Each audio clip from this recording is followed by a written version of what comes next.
bagaimana Mbak bisa terjun ke dunia mining sementara biasanya ini dunia mining adalah dunia kaum lelaki? Balik lagi, Ya. saya merasa Tuhan itu luar biasa sama saya. Jadi waktu zaman saya tamat SMA, saya tuh nggak sengaja pilih jurusan teknik geologi karena saya tidak boleh masuk jurusan teknik kimia yang saya lulus tanpa tes di ITB, tapi saya nggak boleh ke Bandung karena papi baru meninggal. Jadi akhirnya saya milih jurusan itu dibantu ke almarhum kakak pertama saya yang saya belajar integritas. Saya bilang gini, ya udah deh, ini kayak menarik nih teknik geologi, banyak jalan-jalannya. I want to get away saat itu. Rebellion aku tuh ada. Tapi itu dia, Tuhan itu luar biasa membawa aku tuh ke dalam suatu lingkungan yang mungkin rencananya dia itu indah ya, yang saya belum mengerti sejalan dengan perjalanan spiritual itu. Sampai akhirnya aku masuk 4 semester, nothing, nggak ngerti Nasakom. Hampir dibilang gini, kamu mau berubah atau kita mau berhentikan beasiswa dari kakak yang bayarin. Akhirnya berubah dan saya kejar itu lulus cum laude akhirnya. Nah, balik lagi, orang banyak bilang teknik geologi mau kerja apa? Saya nggak tahu apa-apa. Awalnya, ini kerjaan apa sih gitu. Ternyata akhirnya saya tuh pas baru lulus langsung peristiwa 98. Itulah akibatnya mau kerja apa gitu. Apalagi dengan resesi segala macam. Tapi saya positif, saya kirim aja tuh surat lamaran ke berbagai macam perusahaan. Ternyata ada satu yang membalas, perusahaan asing, service company yang istilahnya sangat mendunia. Disitulah saya ditempa menjadi sosok seperti yang dilihat sekarang ini, profesional segala macam itu. Saya bekerja di selama 3 tahun. Disitulah saya akhirnya mengenal dunia laki-laki. Jujur, saya juga sempat tergagap-gagap saat saya pergi ke RIK itu laki-laki semua dan saya harus share kamar bareng dengan laki-laki.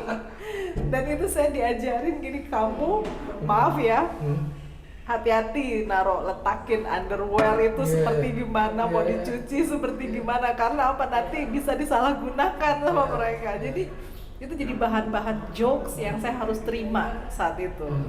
Nah itulah, sejalan dengan itu akhirnya perjalanan dengan karir semua, tetap dunia laki-laki itu menjadi luar biasa. Karena pas di perusahaan yang di Kalimantan itu, di Balikpapan, saya itu menjadi satu-satunya seorang perempuan leader teknik dalam manajemen leadership di situ.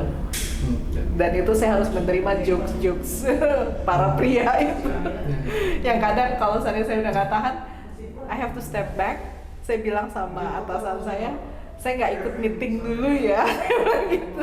Saya keluar, tapi terus sekretaris saya bilang gini, Mbak Tati ditungguin, you have to come, gitu. Oke. Seperti itu. Ketika Mbak Tati bekerja di perusahaan asing di mana dominasi laki-laki itu begitu sangat kuat, sosok apa yang Mbak alami selain menghadapi dunia laki-laki ini? Tuntutan kerja misalkan? Selain tuntutan kerja bahwa kita itu harus dianggap equal, sama. Nah ini yang persepsi, mau orang asing pun kadang sering melihat kita itu gender itu luar biasa. Jadi jangan dibilang bahwa hanya orang Indonesia, tapi orang asing juga melakukan hal tersebut. Jadi diversity and inclusion itu memang di mana-mana terjadi. Nah, tapi tinggal kitanya. Kita nggak bisa berharap bahwa mereka itu akan berubah. But we have to. Kita yang harus menguatkan diri kita. Nah, di situ kita jangan terlalu sensitif dengan hal tersebut. Sambil kita istilahnya gimana belajar untuk mengatasi hal-hal itu yang aku lakukan.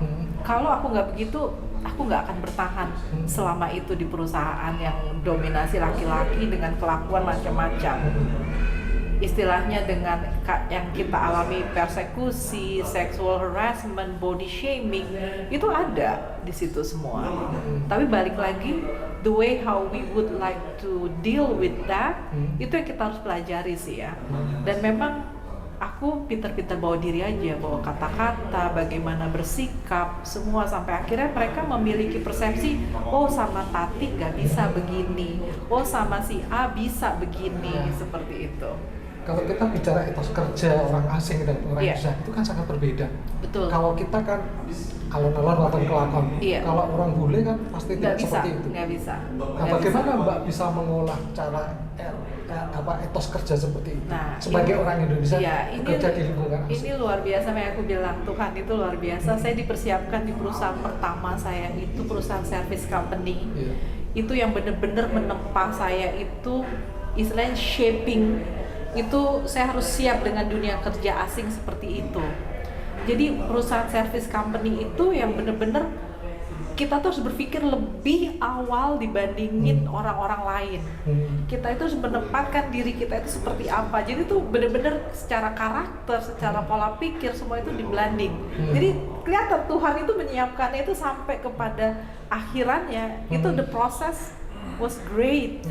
Itu. Nah, jadi akhirnya yang sekarang itu adalah bahwa this is me itu setelah proses perjalanan dengan training, dengan tempaan kursus semua segala macam ya, it is not easy dan itu bukan satu hari prosesnya ya, experience tentunya dan tentu merubah pola pikir konsep itu sih yang paling utama ya.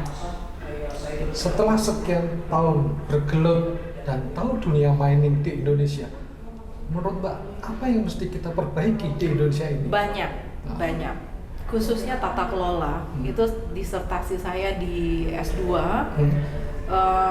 Saya mengambil khusus untuk dunia migas ya, energi. Aku bilangnya energi, tapi itu energi berlaku juga untuk mining dalam arti sumber daya alam lainnya. Satu hal itu tata kelola itu masuk ke dalam ketahanan energi. Ketahanan energi itu bukan hanya energi mining. Energi itu banyak hal, termasuk yang mekanis, biologis, itu kayak pangan, semua segala macam itu bisa menimbulkan energi untuk kita manusia.